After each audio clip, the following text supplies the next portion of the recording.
हाँ तो दोस्तों, स्वागत है आपका आज के इस एक और धमाकेदार वीडियो में। आज फाइनली इस चैप्टर को भी ख़त्म कर देंगे और नया चैप्टर शुरू करेंगे बहुत ही जल्द हम लोग इसी तरह से। तो कल तक का एक बार मैं आपको बता दूं कि कल अपन लास्ट क्या पढ़ रहे थे। हमने शुरू कर दिया था समुद्रों से ऊर्जा, या जिसको हम लोग ओशियनिक एनर्जी बोलते हैं। ओशन से जो हमें एनर्जी मिल रही है उसमें 3 तरीके हैं जो हमारी किताब में हमें बता रखे हैं, जिसमें से पहला तरीका है ज्वारीय ऊर्जा है, जिसको इंग्लिश में हमने बोला था टाइडल एनर्जी। इसके बारे में कल हम चर्चा कर चुके हैं, कल बोले तो इससे पिछले लेक्चर में। अगर नहीं देखा है वो वीडियो तो जाकर के देख लो। तो इसको अपन ने काफी अच्छे से समझ लिया था। उसके बाद हम आ जा रहे हैं सेकंड वाला, जो है तरंग ऊर्जा। तरंग बोले तो वेव। तो आप सोचोगे सर फर्क क्या है? ये ज्वार वाला तो क्या था, ज्वार भाटा, पानी जो है ऊपर नीचे होता है समुद्र का, या जिसको हाई टाइड और लो टाइड अपन बोलते हैं। तो तरंग वाले में क्या सीन है फिर समझना ध्यान से। किताब में भी एक पैराग्राफ ही लिख करके समझा रखा है, कुछ ज्यादा, क्योंकि इस पर शोध हुआ नहीं है अभी तक। हम इसको बहुत ज्यादा काम में लेते नहीं है। मतलब ऐसा नहीं है कि आप कभी जाओ गोवा वोवा घूमने, तमिलनाडु कन्याकुमारी कहीं पर बीच पर पहुंचो, आप ढूंढने लग जाओगे कहाँ है सर वो ज्वारी वाला आपने पढ़ाया था ना, वो किधर है। ऐसा नहीं होगा, ठीक है। तो क्या है देखो, मान लो समुद्र का पानी है खूब सारा, तो ज्वार भाटा वाले में तो क्या हो रहा था कि पानी ऊपर चढ़ता था और पानी नीचे जाता था। पानी का जो स्तर है, मान लो ऊपर जब जा रहा है तो इतना हो जाता है, और जब नीचे जाता था पानी तो वो इतना हो जाता था। तो ये तो था इसमें पहले वाले में। लेकिन यहाँ अभी ये नहीं बात कर रहे हम, अब बात कर रहे हैं हवा के चलने की। पृथ्वी पर क्या अलग अलग हवा की भी बेल्ट्स बनी हुई होती हैं, जिनके बारे में आप ज्योग्राफी में और ज्यादा बाद में पढ़ोगे, है ना। कि जैसे कौन सी हवा कहाँ, मतलब वो आपने पढ़ा होगा ना, जो पवनें होती है खास करके जिनको ट्रेड विंड्स भी बोलते हैं हम लोग, व्यापारिक पवनें। कहाँ मतलब वो जहाज लेके साल के स्पेशल टाइम में वो लोग फ्री में पहुंच जाते हैं, वो हवा उसको वहां ले जाती है। मानसून भी हवा से ही आता है। तो हवाएं चलती है अलग अलग, और ये इतनी ज्यादा चलती हैं कि हवा अपने साथ जब चलती है, मान लो यहाँ पर तट है, समुद्र का किनारा है, यहाँ पर तट है, बीच है जिसको हम लोग बोलते हैं। तो यहाँ पे क्या होगा कि ये पानी हवा के साथ जब हवा आगे बहेगी यहाँ पे, तो पानी को भी घसीट के ले जाती है। तो ऐसे ऐसे थोड़ा लहरें बन जाती है, लहरें, या जिसको हम लोग क्या कह रहे हैं, तरंगे बोल रहे हैं, वेव्स बोल रहे हैं। तो यही यूं आती है, वेव्स टकराती है तो खत्म हो जाती है, फिर आती है, टकराती है, खत्म हो जाती है, और ये तो होता ही रहता है। अब आप सोच करके देखो कि अगर हम इस गतिज ऊर्जा को अपने काम में ले लें, इससे हम लोग विद्युत उत्पादन कर दें, तो मजा ही आ गया। फिर पैसा भी कुछ ज्यादा लगेगा नहीं, और मस्त अपने को कोई धुआं भी नहीं निकलेगा, इससे लफड़ा नहीं है, मतलब ज्यादा फ्री फोकट में मिल रहा है सब कुछ, अपने को बिल भी नहीं आता इसका। तो फिर तो इसके लिए हम लोग क्या किए हैं, कुछ एक तरीके आजकल अपनाए जा रहे हैं। जैसे एक तरीका जो अभी तक बना नहीं है, किताब में नहीं दे रखा है, मैं आपको ऐसे बता रहा हूं। वो क्या है कि यहाँ पे तट पे ही क्या करते हैं, ऐसा कुछ चेम्बर बनाते हैं इस तरह से, और इसमें क्या होता है, पानी चढ़ता है अंदर। ये पानी जैसे ऊपर आता है तो ये पानी ऊपर चढ़ता है यहाँ तक। मान लो बाहर यहाँ तक आती है लहर, तो पानी अंदर यहाँ तक चढ़ता है, और जैसे ही लहर खत्म हो जाती है तो पानी नीचे आता है। अच्छा, फिर ऊपर क्या है, तो इसके अंदर की कुछ व्यवस्था ऐसी है कि अंदर है ना, यहाँ पर एक मशीन लगी हुई है। ये मशीन क्या है, यूं समझो, यहाँ से तो तार वार लगे हुए हैं, ये और कुछ नहीं, टरबाइन ही है। और यहाँ पे अंदर जो है इसका वो जो है पंखा हम लोग कह दे लगा हुआ है, मान लो टरबाइन या जो डायनामो है वो लगा हुआ है। और यहाँ पे कुछ ऐसी व्यवस्था है कि हवा अंदर जाती है यहाँ से, ठीक है। तो जैसे ही ये यूं ऊपर चढ़ता है ना, इस पूरी सुरंग में पानी जब चढ़ता है ऊपर, तो वो हवा को जो अंदर भरी हुई है उसको धक्का लगाता है। इसका स्ट्रक्चर कुछ ऐसा बना हुआ है। तो जब हवा को धक्का लगाता है तो हवा आगे जाती है, और हवा जब आगे जाती है तो इस पंखे को घुमा के जाती है, और ऐसे ही जब ये पानी नीचे आता है तो वो हवा को वापस खींचता है। तो हवा यहां से अंदर आती है और वापस से वो जो है घूम करके जाता है। तो एक ये तरीका है। हाँ, मैंने आपको क्या बोला, देखो याद रखना है, अभी तक भी हो नहीं रहा है, रिसर्च चल रही है ऐसे। तो इसमें कमी यही है कि हमें और शोध की आवश्यकता है, इन पर चल रही शोध। और इसके अलावा एक और तरीका है कि कुछ क्या होता है हमारे पास में ऐसे वो वाटर पंप्स, मतलब ऐसा कुछ करके स्ट्रक्चर है कि वाटर पंप नहीं, ऐसा ये आपने देखा भी होगा, ध्यान आ जाएगा भी आपको। यहाँ ऊपर एक लाइट लगी हुई रहती है, ये जहाज़ों को खैर इससे पता भी चलता है, लाइट जलती भी है इसमें।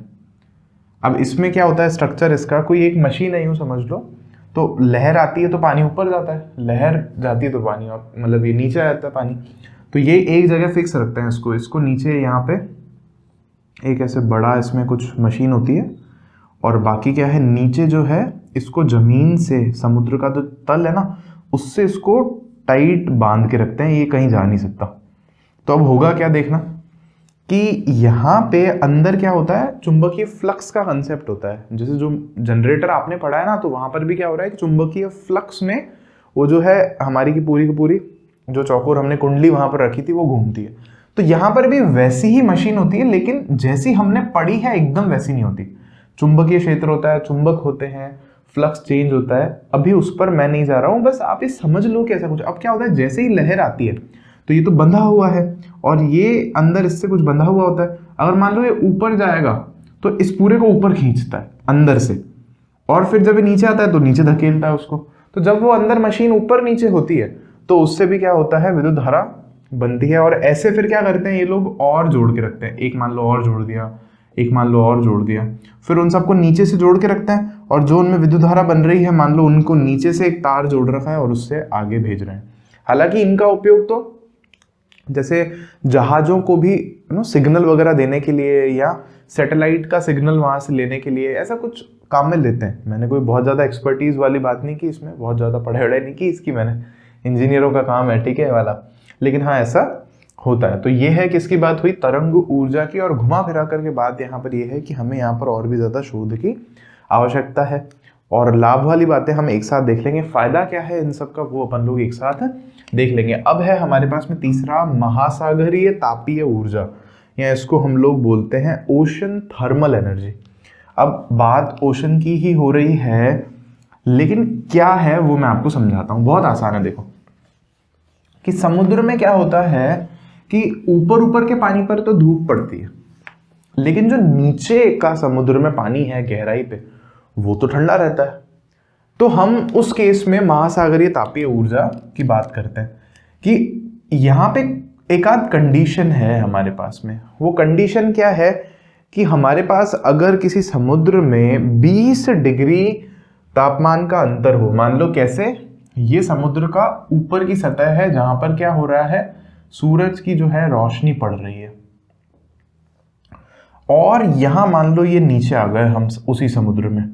तो इस गहराई में अगर कितना गहराई अगर है, मान लो लगभग 20 किलोमीटर, सॉरी 2 किलोमीटर, 20 नहीं 2 किलोमीटर, कितनी गहराई है, लगभग 2 किलोमीटर गहराई है, और यहाँ पर तापमान का जो अंतर है वो लगभग 20 डिग्री सेल्सियस है।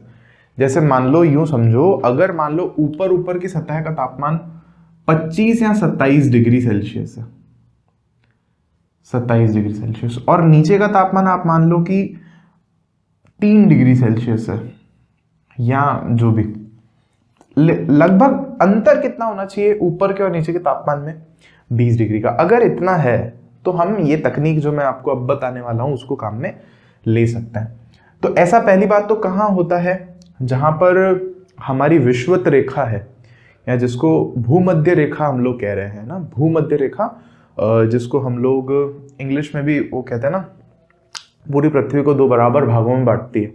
ऊपर एक हेमिस्फीयर बन जाता है और नीचे दक्षिणी गोलार्ध बन जाता है। वो क्या कहते हैं उस रेखा को, एकदम से याद नहीं आ रहा है मेरे को, यहाँ देखो बाकी।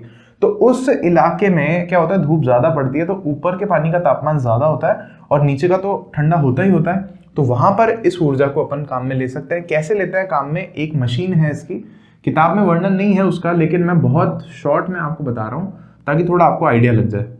क्या करते हैं देखना, यहां पे होता है इनके पास में एक इवेपोरेटर, एक मशीन होती है यहाँ पे, इवेपोरेटर यहाँ वाष्पीकरण करने वाला यंत्र। अब ये क्या करता है वो समझना, ये कोई द्रव लेते हैं, लिक्विड अमोनिया जैसा कुछ ले लिया मान लो, और जो गर्म पानी है ना इसमें थोड़ी सी और कुछ कार्यस्तानी करके इसकी सहायता से ये गर्म पानी में थोड़ा और मशीन होती है, मतलब बहुत आसान नहीं है, हम तो बस समझ रहे हैं ऊपर से। तो उसको जो भी यहाँ पे द्रव लिया है ना उसको इतना गर्म कर देते हैं इस पानी की सहायता से कि वो वाष्प में बदल जाता है या गैस में बदल जाता है। और गैस के कणों के पास में बहुत अच्छी क्या होती है, गतिज ऊर्जा होती है। और गतिज ऊर्जा से फिर हम क्या कर सकते हैं, टरबाइन को घुमा सकते हैं। फिर मान लो इसको एक पाइप वाइप से लेकर के गए कहीं पर, ठीक है, ले गए, और मान लो यहाँ पे एक चेंबर है हमारे पास में, और इसमें क्या है, हमारा डायनामो है मान लो, ठीक है, इस तरह से कोई हमारा डायनामो है, पंखे वंखे लगे हुए हैं इसमें। अब ये घूम जाएगा यहां से, तो फिर यहां पे अब होता क्या है कि दो फायदे मिलते हैं हमें यहां पे। अब यहां से क्या करते हैं, एक तो ये जो पानी था, जो समुद्र से हमने खारा पानी लिया ऊपर से, जो गैस में बदला होगा, थोड़ा बहुत हो सकता है, वो जब वहां वापस यहाँ पर अपनी गतिज ऊर्जा को देकर के पास पास आ जाता है, यहाँ पर दरअसल हमारे पास आप मान लो कि कंडेंसर है, एक कंडेंसर से होते हुए, कंडेंसर मतलब संघनित करने वाला यंत्र। आप सोच रहे होंगे कि सर समझ ही नहीं आ रहा, क्या बातें कर रहे हो आप। देखो बेसिक बता रहा हूँ आपको, वैसे भी थोड़ा सा बस दिमाग लगाओ, वापस एक बार मैं रिपीट कर रहा हूँ इस बात को। यहाँ पानी कैसा है, ऊपर थोड़ा गर्म पानी। इस गर्म पानी को किसी मशीन की हेल्प से क्या करते हैं, थोड़ा सा इसको वाष्प में बदलने की कोशिश करते हैं, और साथ ही साथ में या तो इस पानी को वाष्प में बदलते हैं, या किसी और द्रव को, कोई और लिक्विड है उसको गैस में बदलते हैं इस गर्म पानी की सहायता से। और उस गैस से क्या करते हैं, टरबाइन को घुमा देता है। अब अगर ये वाला पानी काम में लिया था, जो कि खारा पानी था, तो वो जब बूंद बूंद बन के वापस यहाँ आता है कंडेंसर से होकर के, तो वो हम अगर इकट्ठा कर लेना उसको, तो वो खारा नहीं रहता, वो थोड़ा साफ हो जाता है, और उसको पीने लायक तो नहीं, लेकिन हाँ थोड़ा सा और उसमें अगर काम किया जाए, थोड़ी और सफाई की जाए उसकी, तो वो पीने लायक पानी बन जाता है। और फिर साथ में वो जो दूसरा द्रव मान लो हमने लिया था, उसको वापस इकट्ठा किया जाता है कहीं पर, और उसको मान लो इकट्ठा कर लिया, और नीचे वाले ठंडे पानी की सहायता से, ये जो नीचे एकदम ठंडा पानी है, इसकी सहायता से इसको वापस से लिक्विड में जो है कन्वर्ट करते हैं, और इसको फिर वापस यूज करते हैं, ऐसा कुछ। तो ऐसा भी होता है। इसका फोटो जो है एक छोटा सा मैं आपको दिखा रहा हूं संयंत्र का, लेकिन कॉम्प्लिकेटेड है, हमें बस इतना ही अगर समझ में आ जाए तो बहुत ही बढ़िया बात होगी। तो अब एक काम करते हैं अपन लोग, यहाँ पे इनके जो लाभ है और जो हानियां हैं उनकी बात कर लेते हैं, कि समुद्र से जो प्राप्त ऊर्जा है ये कैसी है, बिना अपशिष्ट के मिलती है, कोई फालतू गैस नहीं निकलती है, फालतू का कचरा नहीं निकलता। इसमें क्या है, अन्य किसी भी ईंधन की जरूरत नहीं होती। जैसे मान लो हम बात कर रहे थे ज्वारीय ऊर्जा में बात कर रहे थे, या तरंग ऊर्जा में हम लोग बात कर रहे थे, तो और कोई ईंधन नहीं चाहिए। लेकिन हाँ, महासागरीय तापीय ऊर्जा में थोड़ा और कॉम्प्लिकेटेड है सिस्टम, लेकिन वहां तो नहीं चाहिए हमें कोई और ईंधन। उसके अलावा क्या है कि अगर ये संयंत्र स्थापित हो गए तो हमें बहुत बहुत लंबे समय तक विद्युत धारा मिलेगी, बस एक बार वो संयंत्र के स्थापित होने की बात है यहाँ पर।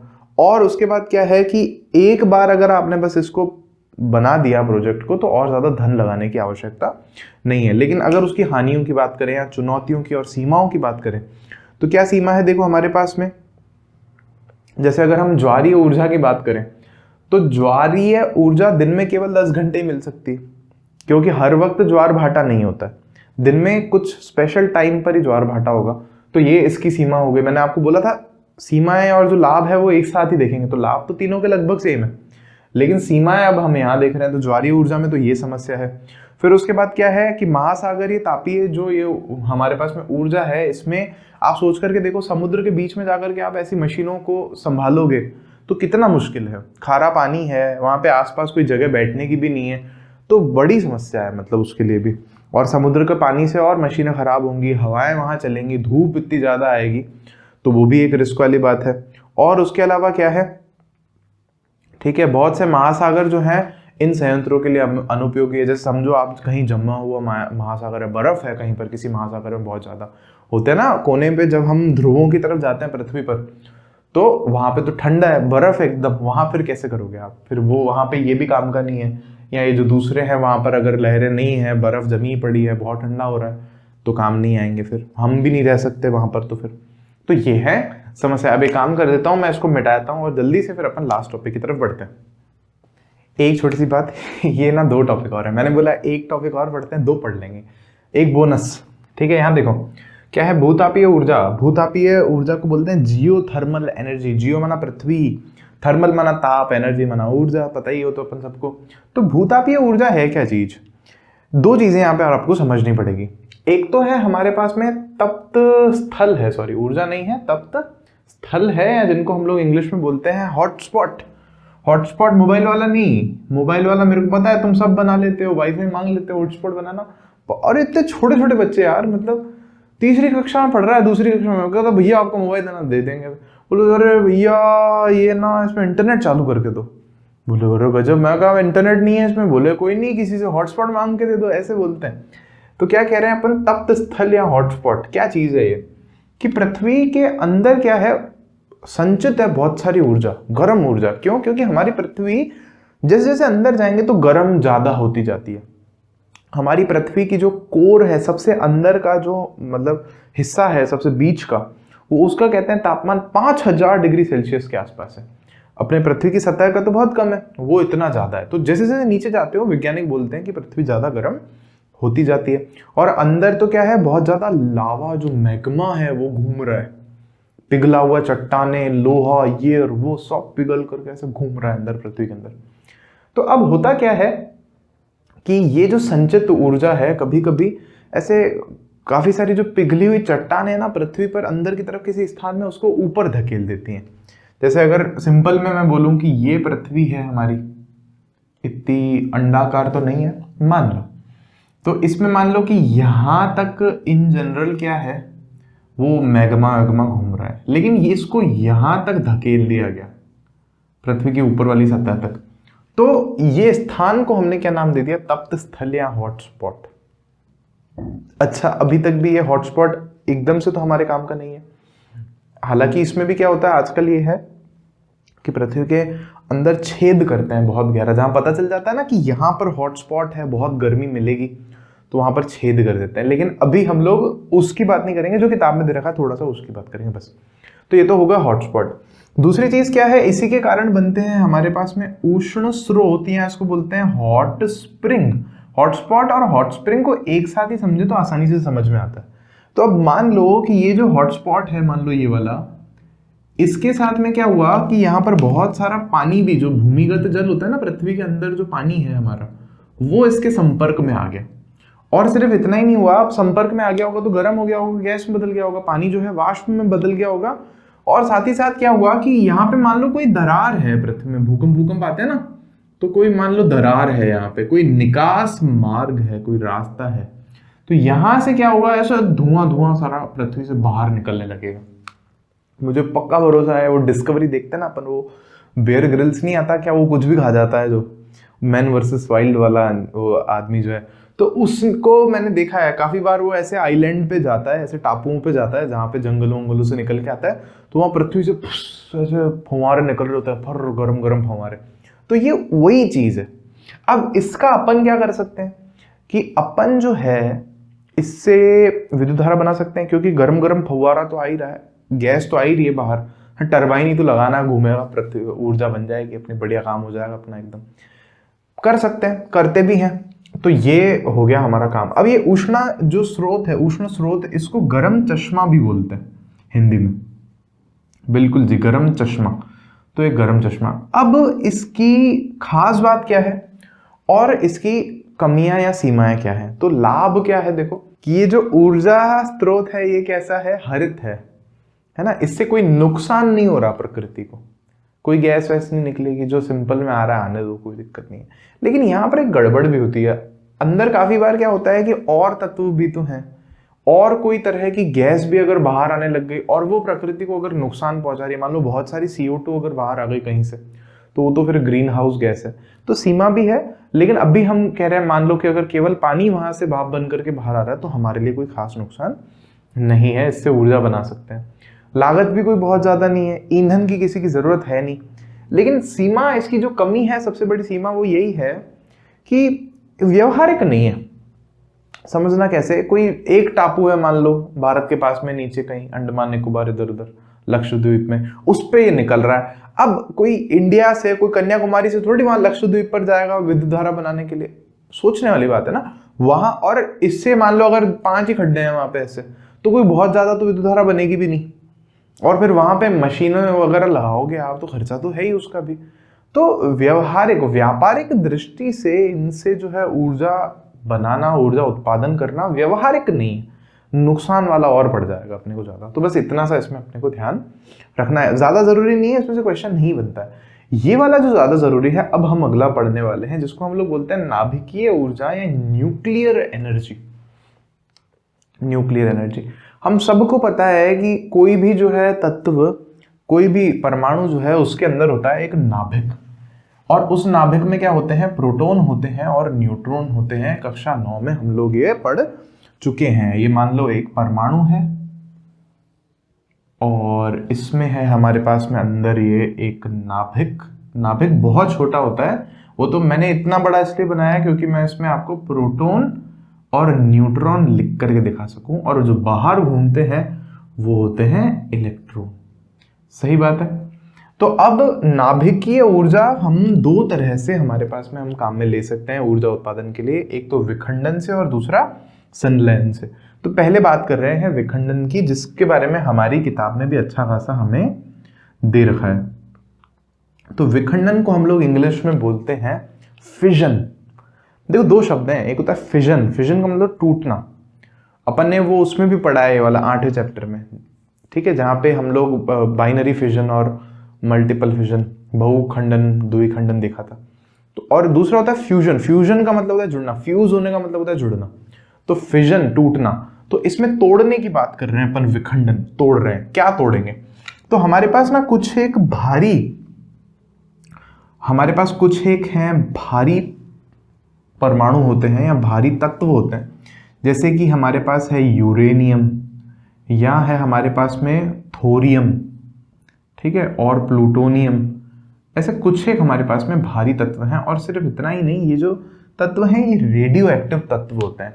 रेडियो एक्टिव तत्व क्या होते हैं कि पड़े पड़े अपने अंदर से कुछ एक विकिरणें निकालते रहते हैं, और ऐसा जब बहुत समय तक होता है ना, तो उनके द्रव्यमान में भी परिवर्तन आ जाता है और वो कोई और तत्व बन जाते हैं।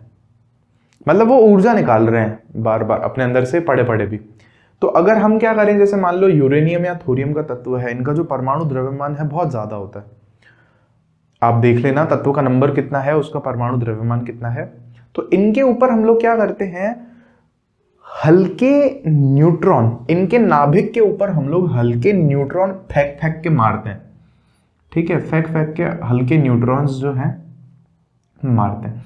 उससे क्या होता है कि ये जो तत्व है, ये जो परमाणु है, ये दूसरे छोटे परमाणु में बदल जाता है, और इससे जो थोड़ा मोटा जो न्यूट्रॉन निकलता है, जो द्रव्यमान निकलता है, वो ऊर्जा में बदल जाता है, और वो बहुत ज्यादा ऊर्जा देता है, बहुत ज्यादा।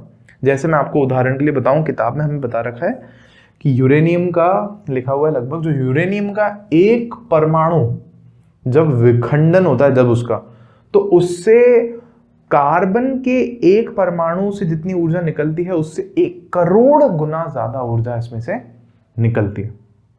आई बात समझ में। अब ये होता कहां है, तो ये होता है कहां पर, न्यूक्लियर रिएक्टर में, नाभिकीय संयंत्र में। और इन्हीं तत्वों को हम लोग क्या बोलते हैं, नाभिकीय ईंधन, न्यूक्लियर फ्यूल। ये है ईंधन, ये फ्यूल हो गया। इसके लिए क्या बने हुए होते हैं, न्यूक्लियर रिएक्टर बने हुए होते हैं, या जिनको नाभिकीय संयंत्र बोलते हैं। अब ये संयंत्र कहाँ कहाँ है, हमारे देश में है, काफी सारे हैं, ठीक है। उत्तर प्रदेश में है, राजस्थान में रावत भाटा में है, रावत भाटा जगह का नाम है, वहां पर है। और उसके अलावा तमिलनाडु साइड भी हैं, और भी बन रहे हैं हमारे देश में, महाराष्ट्र में बन रहे हैं, और बहुत ज़्यादा क्षमता के हैं, 230 मेगावाट, 300 मेगावाट अगर आप देखोगे तो। और मेगावाट क्या होता है ये तो मैं आपको बता ही चुका हूँ। तो अब इतना अगर हम समझ गए हैं, तो अपन इसका ना थोड़े से लाभ देख लेते हैं, लाभ और हमारे पास में हानियां क्या क्या है। तो एक तो लाभ क्या है हमारे पास में, दक्षता जो है इनकी बहुत ही ज्यादा होती है। दक्षता मतलब थोड़ा सा भी अगर आप जला रहे हो ईंधन, तो उससे आपको बहुत बहुत ज्यादा ऊर्जा मिल रही है। वायु प्रदूषण नहीं होता इससे कोई, सही बात है। CO2 जैसी कोई गैस नहीं निकलती, तो ग्लोबल वार्मिंग भी नहीं होगी। और उसके अलावा क्या है, एक बार बस संयंत्र बनने की लागत है, एक बार का खर्चा है, जो कि बहुत ज्यादा है। फिर उसके बाद बहुत ज्यादा खर्चा नहीं है। लेकिन ऑब्वियस सी बात है, फ्यूल जो है यूरेनियम थोरियम, ये कोई ऐसे तो मिल जाएगा नहीं कि आप जाके परचूनी वाले से, अरे थोड़ा यूरेनियम देना बच्चे के लिए ले जाना, ऐसा नहीं है ना। फिर उसके बाद क्या है, हानियां अगर सीमाएं इसकी देखें तो हम लोग क्या है कि सबसे बड़ी जो इसके लिए प्रॉब्लम है वो है रेडियो एक्टिव वेस्ट, या ये जो नाभिकीय संयंत्र में जैसे मान लो हमने यूरियम काम में लिया, यूरेनियम, तो इसको काम में लेने के बाद भी हमारे पास में कोई और तत्व बचेगा, जो अपशिष्ट बचेगा वो कोई और परमाणु है, कोई और तत्व है, और ये भी अपने आप में कैसा होता है, रेडियो एक्टिव होता है। रेडियो एक्टिव कहने का मतलब क्या होता है, इससे विकिरणें निकलती है और ये हमारे लिए अच्छा नहीं है किसी भी जीव के लिए। अगर मान लो इसको मिट्टी में भी छोड़ दिया जाता है तो वो उस जगह के लिए भी अच्छा नहीं है। क्यों? क्योंकि क्या होगा कि ये आसानी से वहां पे पानी वानी में चला जाएगा। पानी में अगर मान लो मिट्टी विट्टी में से चला गया तो पानी के जो जीव हैं उनके लिए समस्या हो जाएगी। मान लो उस पानी को फसलों में ले लिया तो वो फसलों में चला गया तो हम खाएंगे तो हमारे लिए दिक्कत हो जाएगी, और वो पानी अगर हमने पी लिया तो फिर दिक्कत हो जाएगी। तो ये एक बहुत बड़ी समस्या है। मतलब इसका जो अपशिष्ट है, जिसको हम नाभिकीय ईंधन का अपशिष्ट कह रहे हैं, वो हानिकारक है। तो उसको भंडारण करना, उसको संभाल के भर के रखना पड़ता है। उसके लिए बांध तक बनाए जाते हैं खास उसी के, ताकि वो बहुत सालों तक, जब बारिश वारिश का पानी वहाँ पे 100, 200, 500 साल तक रहेगा, वो सारा उसी में ही रहेगा, नाभिकीय जो है कचरा, तो वो कोई वहाँ जाएगा करेगा नहीं, और वो पानी हो सकता है फिर अगले 500-700 साल में ठीक हो जाएगा, या क्या बात है, जो भी। फिर उसके बाद क्या है, हमारे पास में नाभिकीय विकिरणों का अचानक रिसाव का खतरा भी होता है। जैसे नाभिकीय रिएक्टर फट भी जाते हैं, एक आध हादसे हुए हैं आज तक विश्व में ऐसे, जहाँ पर नाभिकीय संयंत्र में पूरा में खत्म हो गया एक बार में ही, तो सब मर गए वहाँ पे। या दूसरा जो रिसाव की जो बात हो रही है, मान लो यूरेनियम थोरियम खतरनाक है ना, इनको कहीं आपने रख रखा है। मान लो अगर मैं यहाँ यूरेनियम लेके आ जाऊँ यहाँ पे, तो वो मेरे दिमाग को पड़े पड़े वहां से विकिरणें आ रही है जो उससे वो मेरे लिए बहुत खतरनाक है। तो अगर मान लो इसको कहीं भी आपने रख रखा है, अगर सही से इसको आपने भंडारित नहीं कर रखा तो प्रॉब्लम है, तो खतरा है। विकिरणें अगर लीक हो गई तो, रिसाव हो रहा है उनका कहीं से, तो खतरा है हम सबके लिए। फिर उसके अलावा क्या है कि संयंत्र को स्थापित करने की लागत जो है, पैसा बहुत लगता है मेरे दोस्त, और यूरेनियम ईंधन या जो बाकी ईंधन है वो सीमित है। जैसा कि मैंने आपको बोला, ऐसे थोड़ी कि गड्ढा हो देंगे ये यूरेनियम ये रहा यूरेनियम, येलो, ऐसा नहीं है। यूरेनियम बहुत कम जगहों पे मिलता है दुनिया भर में, थोरियम में हर जगह पे नहीं मिलता है ऐसे जो ईंधन है, रेडियो एक्टिव जो ईंधन है वो। तो ये हमारे पास में यहाँ पर समस्या है। अब हम लोग बात कर रहे थे नाभिकीय संलयन की, और इससे जुड़ी हुई एक खास बात है जो मैं संलयन के अंत में आपको बताऊंगा। तो नाभिकीय संलयन में क्या होता है वो समझो। संलयन मैंने आपको मतलब तो बता दिया था, ये होता है फ्यूजन, न्यूक्लियर फ्यूजन। फ्यूजन में क्या कर रहे हैं, हम जोड़ रहे हैं। ये कहां पर होता है, सूर्य में। जैसे अगर हम बात करें तारों में, सूरज जैसे जो बाकी तारे हैं उनमें ऐसी अभिक्रिया होती है। होता क्या है, जैसे उदाहरण के लिए हाइड्रोजन और हाइड्रोजन जुड़ करके मान लो क्या बना रहे हैं, हीलियम बना रहे हैं, और साथ ही साथ में बहुत बहुत ज्यादा ऊर्जा बना रहे हैं। आप ये देखो, सूरज का तापमान जो है वो कितना है, 6000 डिग्री सेल्सियस, 7000 डिग्री सेल्सियस, बहुत ज्यादा तापमान है। तो कैसे, यहां ध्यान देना, हाइड्रोजन के हमने दो तरह के परमाणु लिए हैं, एक तो 1-3 लिया है और एक हमने लिया है 1-2, और ये हीलियम बना रहा है। तो वो हीलियम कितना बना रहा है, 2 हीलियम के वो कण बना रहा है जिसका द्रव्यमान है 4, और साथ ही साथ में, अच्छा 2 मेरे को यहाँ लिखना है नीचे, 2 नंबर है उसका। और उसके अलावा यहाँ पे हमारे पास में एक न्यूट्रॉन भी बन रहा है, और वो न्यूट्रॉन कैसे है, इस तरह से बन रहा है। ध्यान देना, ये अभिक्रिया आपकी किताब में लिखी हुई है इसलिए मैं आपको समझा रहा हूँ। ये हाइड्रोजन के क्या हैं, 2 समस्थानिक हैं जिनका जो परमाणु भार है वो अलग अलग है। ये हाइड्रोजन का ट्राइटियम इसको बोलते हैं, 3 इसका परमाणु भार है, मतलब इसमें 1 प्रोटॉन है और 2 न्यूट्रॉन है, और इसमें क्या है, 1 प्रोटॉन है और 1 न्यूट्रॉन है। तो ये दोनों जुड़ रहे हैं, जुड़ के एक हीलियम बना रहे हैं, और उसका भार कितना है, 4 है। तो इनका टोटल भार तो कितना है, द्रव्यमान कितना है, 5, लेकिन इसका टोटल हमें कितना मिल रहा है, 4। तो एक तो क्या हुआ, न्यूट्रॉन अलग हो गया, और साथ ही साथ में बहुत बहुत बहुत ज्यादा द्रव्यमान की ऊर्जा मिल रही है हमें। होता देखो क्या है, यहाँ पर हमारे पास में एक साइंटिस्ट की बात हो रही है जिनका नाम है अल्बर्ट आइंस्टीन अंकल। मुझे पूरा विश्वास है इनके बारे में आपने सुना है, और ये उनकी बहुत ही जो है फेमस ऊर्जा द्रव्यमान समीकरण है जिसके बारे में आपने जरूर आज तक सुना ही होगा। ये क्या कह रहे हैं इस समीकरण से कि कोई भी जो द्रव्यमान है उसको ऊर्जा में बदला जा सकता है, या ऊर्जा जो है वो द्रव्यमान में बदली जा सकती है। मतलब हम नहीं कर रहे भले, लेकिन हो सकता है। समझना क्या है, मतलब क्या है। सी तो यहाँ पे प्रकाश की चाल है ही, उसको छोड़ो। ई और एम को समझो, और ये आगे है डेल्टा। डेल्टा परिवर्तन को दिखाता है, उसको भी छोड़ो, बड़ी कक्षाओं में पढ़ोगे, इसलिए मैं ज्यादा डिटेल में नहीं जा रहा। यहाँ पे E = mc² समीकरण है। हो क्या रहा है, मैं आपको बस छोटी सी बात बता रहा हूँ। हमारे सर हमको बचपन में ऐसा बोलते थे कि मान लो ये ढक्कन है, इस ढक्कन का कुछ ना कुछ द्रव्यमान है, इस द्रव्यमान को पूरे को ऊर्जा में बदला जा सकता है, और अगर हम ऐसा कर पाए तो ये ढक्कन से इतनी ऊर्जा बन जाएगी कि ये घर तबाह हो जाए, बम फट जाएगा, इस घर में पूरा खत्म हो जाएगा।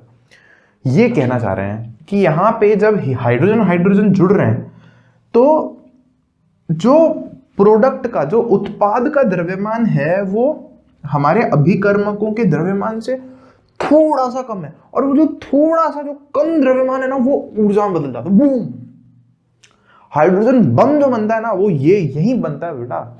ये बहुत भारी टॉपिक है, हल्के मत लेना इसको। ये जो हम कह रहे हैं ना नाभिकीय ऊर्जा, जो विखंडन भी हमने पढ़ा, ये दोनों बहुत ज्यादा पावरफुल है। जो बम फाड़े थे हिरोशिमा में, नागासाकी में, वो यही बम है, हाइड्रोजन बम जिनको बोलते हैं। हाइड्रोजन देख लो, ये हाइड्रोजन, इसी हाइड्रोजन की बात हो रही है, हल्के मत लो इस टॉपिक को।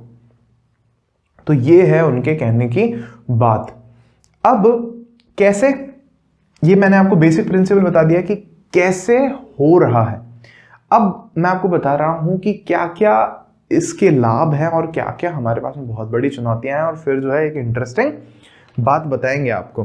तो देखो यहाँ पे ये जो आइंस्टीन की समीकरण है इसके बारे में मैंने लिख दिया है। इस प्रकार की नाभिकीय संलयन अभिक्रियाएं सूर्य तथा अन्य तारों की विशाल ऊर्जा का स्रोत हैं। ये भी मैंने आपको बता दिया। अन्य तारों में और सूर्य में जो है इसी से हमें ऊर्जा बहुत ज्यादा मिलती है। लाभ सुनो आप ध्यान से। क्या है कि पर्यावरण के लिए नुकसान कारक नहीं है। बिल्कुल सही बात है। कोई यहाँ पे जैसे मान लो विखंडन में हमारे पास में क्या था कि जो विकिरणें निकल रही हैं वो खतरनाक हैं, या फिर क्या था कि जब यूरेनियम टूट करके जो दूसरे तत्व में बदल जाएगा वो भी तो हानिकारक है, उसको भी तो संभाल के रखना पड़ेगा। लेकिन यहाँ पे ऐसा कोई भी ऊटपटांग जो अवयव है वो हमारे को नहीं मिलता है। ऊटपटांग तत्व या ऊटपटांग अवयव हमें नहीं मिलता है। तो ये बहुत ज्यादा इंपॉर्टेंट है। फिर क्या है, इसकी दक्षता बहुत ज्यादा है। दोनों में पॉइंट सेम है। थोड़ा सा भी अगर हम ऐसा बना पा रहे हैं तो बहुत ज्यादा उससे ऊर्जा बनती है। क्या है, इससे किसी प्रकार के नाभिकीय अपशिष्ट नहीं निकलता। नाभिकीय अपशिष्ट वो बात हो गई, कवर हो गई। हानियों की बात सुनो। इन अभिक्रियाओं को नियंत्रित करना बहुत मुश्किल होता है।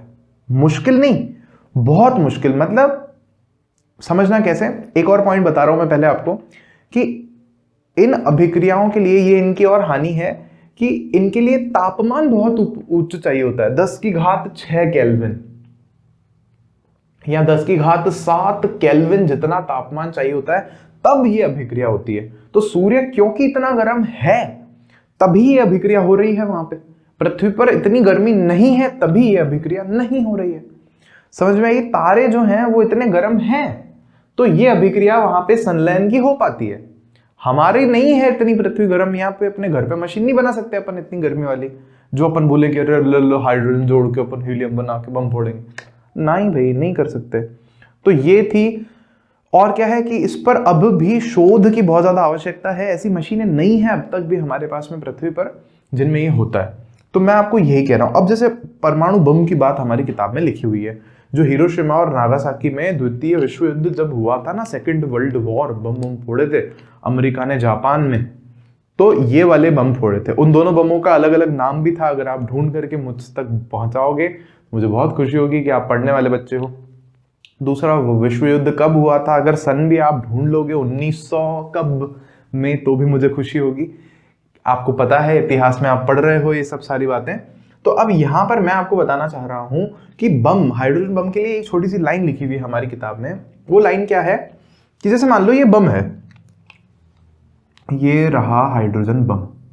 तो इस बम में दोनों होते हैं, नाभिकीय विखंडन भी होता है और नाभिकीय संलयन भी होता है। अच्छा कैसे? अंदर मान लो एक छोटा बम है वाला है, जो मैंने लाल बनाया है, ये है विखंडन वाला। कौन सा वाला? विखंडन वाला, न्यूक्लियर फिजन वाला। और ये जो बाहर वाला बम है ये कौन सा है? ये मान लो ब्लैक वाला, ये है हमारा सनलैंड वाला। ऐसा नहीं होगा, मतलब मैं आपको बस ऐसे बता रहा हूं। अब क्या होता है, जैसे पहले ये वाला बम फटता है अंदर विखंडन वाला, तो विखंडन वाला बम जैसे ही फटता है तो 2-3 सेकंड में जो होता है तापमान कितना चला जाता है? 10⁶ केल्विन, 10⁷ केल्विन तक। बहुत ज्यादा, मतलब समझ रहे हो कितना तापमान हो गया। तो क्योंकि अब जो अंदर हाइड्रोजन वाला ये जो बाहर बम रखा हुआ है, मान लो इसको इतना तापमान चाहिए सनलैंड वाले को, तो अब वो उतना तापमान उसको मिल जाता है और फिर ये वाला बम फटता है, और फिर ये वाला बम फटता है। तो आप सोचो कितनी बड़ी तबाही होती है, कितनी बड़ी। कहते हैं अल्बर्ट आइंस्टाइन ने तो, हालांकि देखो बताने वाले अल्बर्ट आइंस्टाइन ही थे कि इतनी तबाही कर सकते हो, लेकिन उन्होंने लिखा था उस वक्त बड़े बड़े व्यक्तियों को कि भाई इस बम का उपयोग मत करो, गलत काम के लिए मत करो, ये नहीं है गलत काम के लिए। पृथ्वी पर इतने बम फोड़े ना आज तक, टेस्ट के नाम पे नाभिकीय परीक्षण कर रहे हैं, और सबसे ज्यादा बम फोड़े अमेरिका ने, और फिर उसके बाद रशिया ने, और उसके बाद चाइना ने, और उसके बाद हम भी एक नाभिकीय शक्ति हैं भारत, और साथ ही साथ पाकिस्तान ने भी एक आध फोड़ा है। पृथ्वी के अंदर जा जाके नाभिकीय बम फोड़ते हैं, समुद्र में फोड़ते हैं, हवा में फोड़ते हैं, मतलब इतनी तबाही की है कि आज हमारे पास इतने हथियार हैं कि हम चाहे ना तो 5 मिनट में पूरी पृथ्वी को बर्बाद कर सकते हैं, खत्म कुछ है ही नहीं समझ में आई? तो अब मैं आपको बताता हूं कि वो जो इंटरेस्टिंग बात थी ना वो क्या है। तो ये है बात किसके बारे में? ITER के बारे में। ITER, आप बोलोगे सर क्या है, ढूंढना इसको इंटरनेट पे। ये है international thermo nuclear experimental reactor, ऐसा कुछ नाम है इसका। तो ये दुनिया का सबसे बड़ा फ्यूजन, जो मैंने बताया आपको सनलैंड का एक्सपेरिमेंट हो रहा है। बहुत सारे देश मिलकर के इसमें पैसा निवेश कर रहे हैं, और भारत भी इसका एक हिस्सा है। और सिर्फ इतना ही नहीं, भारत देश ने इसके लिए, जो भारत में कंपनी है L&T, लार्सन एंड टर्बो करके, वो कंपनी ने इसको दुनिया का सबसे बड़ा फ्रिज बना करके दिया है। मतलब इस मशीन में एक फ्रिज लगेगा जो इसको ठंडा रखने में हेल्प करेगा, क्योंकि तापमान कितना ज्यादा जाएगा, इतना ज्यादा, और इससे हरित ऊर्जा का, ग्रीन एनर्जी का जो है प्रोडक्शन होगा। तो आप समझ पा रहे हो कि ये जो टॉपिक्स आपको थोड़ा थोड़ा क्यों दे रहे हैं अभी टच, चख लो उसको, क्योंकि भविष्य में क्या होगा, ITER हमारे देश में भी होंगे अलग अलग जगहों पर, और आप ही लोग उनको बना रहे होगे, उनको संचालित कर रहे होगे, और अपने ही घरों पर जो है ऊर्जा तक पहुंचा रहे होगे। एक छोटी सी बात मैं आपको ये कहूंगा कि देखो बेटा, नोट्स अगर आपने नहीं लिए ना तो आपको ले लेने चाहिए। क्यों? क्योंकि बहुत, जैसे इस चैप्टर में भी मैंने लिखवाया बहुत ज्यादा नहीं, क्योंकि इतना कुछ जितना मैंने बोला मैं लिख भी नहीं सकता, और वो सारा मैंने वहां पर एक जगह पे लिख दिया। और साथ ही साथ गणित के लिए और बाकी चीजें भी, और उसमें भी जो है और भी चीजें ऐड हो रही हैं, मॉडल पेपर, पुराने सालों के पेपर। वो अगर एक चीज आप पढ़ने चालू कर देते हो तो आपको और कुछ पढ़ने की कहीं पर जरूरत नहीं है। तो आपको बस क्या करना है, चैप्टर पसंद आया है तो लाइक, शेयर, कमेंट, सब्सक्राइब जरूर करना है। साथ ही साथ में इस चैप्टर के क्वेश्चन आंसर्स आपको अपने आप से करने हैं, ठीक है क्या? ये बात मैं नहीं करा रहा हूं, क्योंकि मैंने बहुत अच्छे से पढ़ाया ये चैप्टर। आपको किताब उठानी है और खुद को आपको करने हैं ये सारे प्रश्न। चलिए तो मिलते हैं आपसे एक नए पार्ट के साथ में, एक नए वीडियो के साथ में। अभी के लिए बाय बाय।